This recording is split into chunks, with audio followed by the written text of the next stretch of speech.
Hi guys, Scott DiGiammarino here. I'm the host of the Inspirational Motivational Leadership Podcast. Thank you guys so much for joining us today. As you all know, we have incredible guests, and with us today is Alena Sviderskaia. Who's one of the well, it's funny is I pronounce your last name and my last name is just much of a bear. DiGiammarino. DiGiammarino is like D and then jam, like peanut butter and jelly, and then Marino. It took me to I was in ninth grade to learn how to pronounce it right. Never mind spell it. But Alena is one of the top leadership coaches in the world, based out of Canada. She's got a tremendous client base and makes a massive difference in people's lives. And if you want to hear Alena's story, we actually just did a podcast earlier on herself and her background and her life. Please go listen to it. It's on iTunes and Spotify and iHeartRadio and all the inspirational motivational leadership channels. So Alena, welcome back. Oh, thank you. It is so amazing to be back. We had such a great time the first time. So I was really looking forward to this one. I'm thinking about having you as my permanent guest. I'm in. I am so in. Yeah, we could actually co-host this thing together. Oh my God, yes. And you all heard it. He can't back out of it. Oh, you're great. So, and this show is a little bit shorter. So as we all know, this is what we call a movie clip review. And what we do is we always show our guests a movie clip of their choice. And we'll talk about that in a second. And we want to pluck out all of the life lessons, the leadership skills, the soft skills that you see when you watch a movie clip. So Alena, so tell us about the movie clip that you chose for MovieCom. I actually chose a movie clip from the movie A Beautiful Mind, and it's a movie that really, I haven't watched it in a long time, but I remember the feeling that I had after watching it. It's fantastic. The actors are fantastic. The plot is so interesting. And when I saw this movie clip available for review, I just jumped on it and I did not regret it. I think I watched it at this point, this specific movie clip, maybe 5-7 times. And every time I watch it, it's fantastic. Oh, starring Russell Crowe, right? Yeah, of course. It's a great movie. It doesn't hurt. Right. So what's the movie about? So the movie is about the professor, and as I said, I haven't watched the full movie in a long time, but it's a transformation. It's a story of, unfortunately, it's not a feel-good movie in a way. Like it's a story about mental health issues and the brilliance and how it's borderline, crazy sometimes, and how I think it's also a movie about the intelligence not necessarily being equal emotional intelligence. So intellect not necessarily mean a lot of self-awareness, a lot of emotional intelligence. So that's my absolutely. It's actually a true story. Where the Russell Crowe's the person he's portraying actually ended up winning the Nobel Peace Prize back in the day. What was incredible about the movie is he was a professor at Cambridge University, and over time he developed mental illness, schizophrenia actually, and it was one of his students, Jennifer, and Jennifer actually came in and took care of him over time to the point where he reached his greatness and his full peak potential because of her. And the scene we're going to watch is actually the scene where it's his first day as a professor, and he walks into class and the classroom is 105 degrees. There's no air conditioning, there's no ventilation. And Jennifer actually happens to be his student at the time. And it's the first time they've ever met. So why don't we watch the clip? Okay, and then we'll break it down after.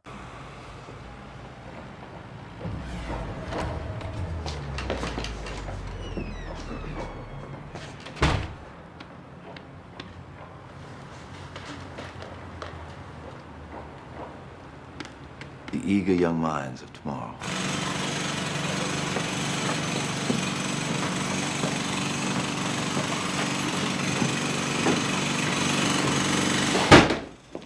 Leave one open, Professor.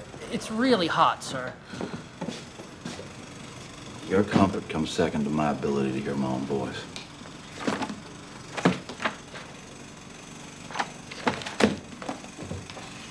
Personally, I think this class will be a waste of your, and what is infinitely worse, my time. However, here we are, so you may attend or not. You may complete your assignments at your whim. We have begun. Miss. Excuse me! Excuse me! Hey! Hi. We have a little problem. It's extremely hot in here with the windows closed and extremely noisy with them open. So I was wondering if there's any way you could, I don't know, maybe work someplace else for about 45 minutes? Not a problem. Thank you so much. Got a break?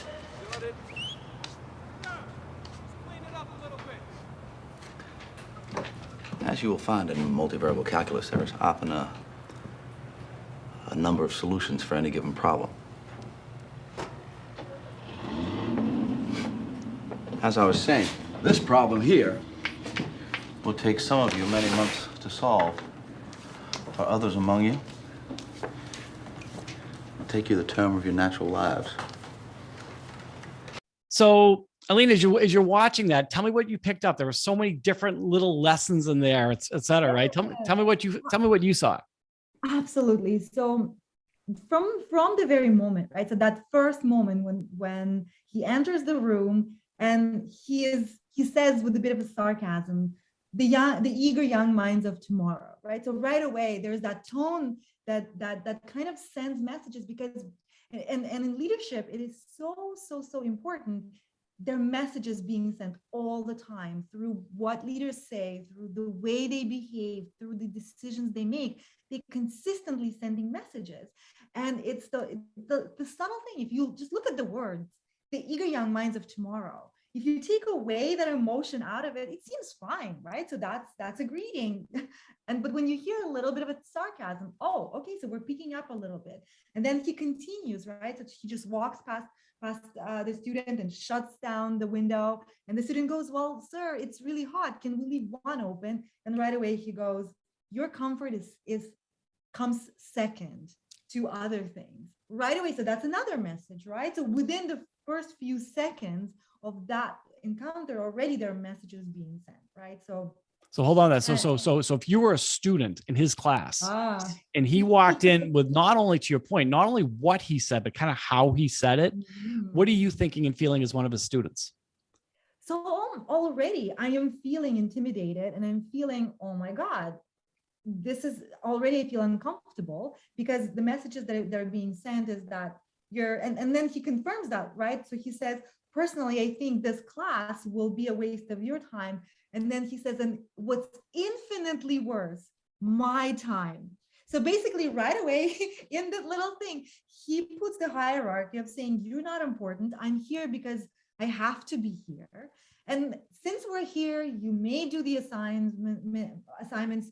You may attend if you want to. If you don't, that's perfectly fine with me. So right away, so many messages. So as a student there, I'm saying, oh my God, when can I withdraw from this? Right. When is the deadline to withdraw? I don't want to be here, because right away I feel so demotivated. And probably the first challenge I face, I'm going to feel, okay, I'm not smart and this is going to be difficult. And I'm not, and I will not even be thinking about going for support. It's interesting. It's interesting. If you listen to our first podcast, the elongated podcast, we talked about one of the major things that a leader needs to have, and you said this, is that a leader needs to genuinely care about their people. Oh my God! Yes. Right? You said it was a secret to their success. So if you're a student in that environment walking in, do you think he cares about you? Absolutely not. And he right away, he says it first subtly with, his actions and the sarcasm, and then he openly says it. It's infinitely worse that it's a waste of my time being here. Right away. So thinking about this in the work environment, right? If somebody sends messages like this, now imagine, we all struggle. If we want to innovate, if we want to grow, the failure is inevitable. We have to fail. We have to develop this expectation almost of, yes, I'm going to fail at some point. But in order to grow, I need to be supported and learn from my failures and be able to talk about them. But with a leader like that, first of all, I am terrified of failing because he's going to probably, his reaction, I'm terrified of his reaction. I will try as much as possible to hide the fact that it's my mistake. That's where we try to point fingers at other people because we don't want to admit that, because again, it's that expectation of course you failed. And you and I, you and I could have this probably a 3-hour discussion on why people are like that, right? Like, why are leaders like, why do some leaders, like in his case, walk in beating his chest saying, I'm this and you're that. Yeah, right. And this is interesting. This is very interesting. I think you mentioned it also during our podcast, is that we learn from other people, and leadership is also very often is learned from other people.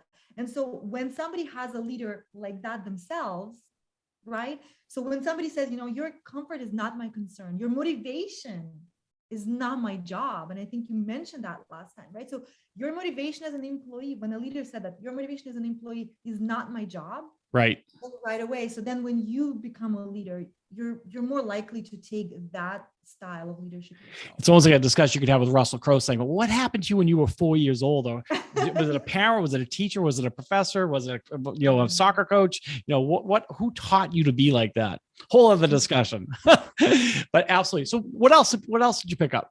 So Jennifer, the way she did, so first of all, my God, that was very brave move for her to just stand up and walk to the window and just do her thing and then talk to people. What I really enjoyed about the way she approached that is the way she was talking to the workers. She basically provided the context, right? So it's very hot here and it's very noisy with the windows open. So she basically provided context. She said she gave them a very specific request. Can you work somewhere else for 45 minutes? So if she could just say, if she would have said, just move away, can you just work somewhere else without any reason, there would be less likely to say yes to that. But she said why it was important, for how long, and then she was genuinely nice and friendly to them. So right. It's very easy to say no to her. So that's very true. I mean, she was great in that scene, by the way. And to your point is, so first of all, you said she was nice. She was pleasant, right? Versus she could have been a jerk. Yo, what's going on out there? Right. But she was very, very nice. Number two, is you said she gave the context as to the why. Why am I going to ask you to do something? And then there was a time bound part of it as well, to your point. In 40, can you come back in 45 minutes? Right. Because so we can finish up what we're doing here. Talk to me about the risk she took though, in doing that, especially the timing after he just finished saying what he said. Exactly. No, it was a huge risk, but at the same time, we talked about leading by example, right? So now she started something completely different. She showed everybody that there is another way to handle this situation. So again, she could have started a discussion with the teacher, arguments. She actually did it. How much more powerful it is when everybody just sits down, watches her just get up, walk, demonstrate it, see the result, and everybody said, oh my God. Right. There's another way to handle this. Yes. So it is much more powerful when we lead by example. And what do they say? It's better to ask for forgiveness and permission. Right. She just did, right? She just got up and walked. And what was his reaction to her doing that? Oh, that was beautiful, right? So at that moment, he had a choice. And he could have gone in different directions. He could have completely ignored her and move on with the class, like as if that never happened. He could have gotten angry and said, well, you dissipate, get out of my class. He could have done that too, right? Technically. But what he chose, and I think that was a pivotal moment and the change in the direction of the whole class and their relationship as well, is in this moment, he stopped. And now we see a humorous side of him, right? And he's basically embraced this, admitting his inability to handle it the most effective way. And he smiled and he said, well, as you just saw, there's more than one solution to any given problem. Exactly. It's like a door that opened, and now we see, he's not lost completely. there is something we want to know what happens later. Absolutely. And again, I just think about the other students. So the other students are to your point earlier, are a little intimidated by Russell Crowe. But now after this event, what do you think they're thinking and feeling? So now is that if I would be a student, I'm thinking, okay, maybe I wouldn't withdraw from this class. Right? Maybe that first impression is not completely true. So maybe, you know, that humor, that ability to learn from your mistakes. So right away he showed, okay, I failed, so I learned something from this. And he was able to have fun, to laugh at himself. And I think, even, you know, if we take a look at the work environment, how important it is to be able to laugh at ourselves, especially when there is a failure, and have fun together as a team. Exactly. Yeah. The other thing that popped up to me was I think if I'm a student there, I'm thinking to myself, maybe it's okay if I can take some risks now. Like Jennifer Connelly did, right? She took a big risk and she saw the reaction. So maybe that sets the tone for the rest of the semester. Right? How do you think was there anything else that jumped out at you from the scene itself? Well, actually, something you just mentioned, I think, just triggered some of my other thoughts. It's also seeing Jennifer do this and have a really positive reaction and result. It showed everybody else that we are in control, because in the beginning, it was very, very much students were passive, and he's kind of coming in, okay, we found ourselves in this situation. I don't want to be here. Do the work, don't do the work. I don't care. So everybody's kind of just sitting there being passive, because he closes the window. He doesn't let any other options, you know, be available for them. But with her demonstrating that, I think she gave the control back to the students. Now they realize, oh, wait, right. When we do something differently, we are in control. That's brilliant. That is a brilliant. It's funny. We used to say, you don't have to be a leader to be a leader, right? Oh my God, yes. And so in her case, you know, she wasn't necessarily the quote unquote professor, but she stood up and she took a risk, and she basically showed everybody else what can be done, what the reaction would be. And essentially, like I said, set the tone for the rest of the semester. Absolutely. You know, and his reaction, to your point, basically gave everybody permission in a way to take those types of risks, to push back a little bit, to be a leader, even though if you don't even have the title, right? This is such a good point, that you don't have to have a specific title to be a leader. You lead every day through the example of what you do, because it is much more powerful to show to somebody, if you do this, this what happens. And that is why I think we talked about it last time, is movies are such a powerful way to learn about leadership, is because we observe a situation that it unfolds with specific behaviors. So we can relate to that. We can imagine ourselves being in that situation. And now, faced with the situation, you know, you and I, somebody else sitting in that room, observing something like that, we're more likely to get up and do something, or to say something, because we saw it, and we saw that there is a positive reaction that's possible at the end of it. Because everything someone does, a leader does, is observable, right? Yeah. How they dress, how they walk, how they talk, how they, you know, how they interact with people. You mentioned earlier their facial expressions. Mm-hmm. So you've been in the leadership world for your entire life, right? Not in the entire life, but definitely for some time, yes. So so in a corporate perspective, besides an educational perspective, I mean, have you seen things like this before? Have you had professors coming in beating their chest, or leaders coming in beating their chest a little bit? Of course, and I think you know, before you said, you know, it's very interesting to know where this is coming from and why people do that. But I think also partially it's because we have some notions about what leaders are supposed to behave like, what they're supposed to be like, and that confidence, and that, you know, maybe superiority, hierarchy. Maybe this is also part of the stereotype that leaders, especially new leaders, are coming in and thinking, I'm supposed to behave like that. I'm supposed to be a little bit above. I'm supposed to have that level of authority and confidence, and to be considered a good leader.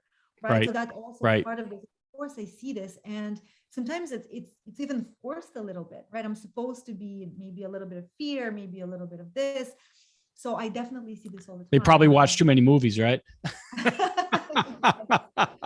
See that too, because again, like we see certain stereotypes come from movies too, right? We saw something that's somebody highly regarded, somebody who is very, larger than life, extroverted, very energized, very enthusiastic. So it creates this stereotype of what we're supposed to behave like as leaders. So if you just out of curiosity, if you were coaching a leader like that, right?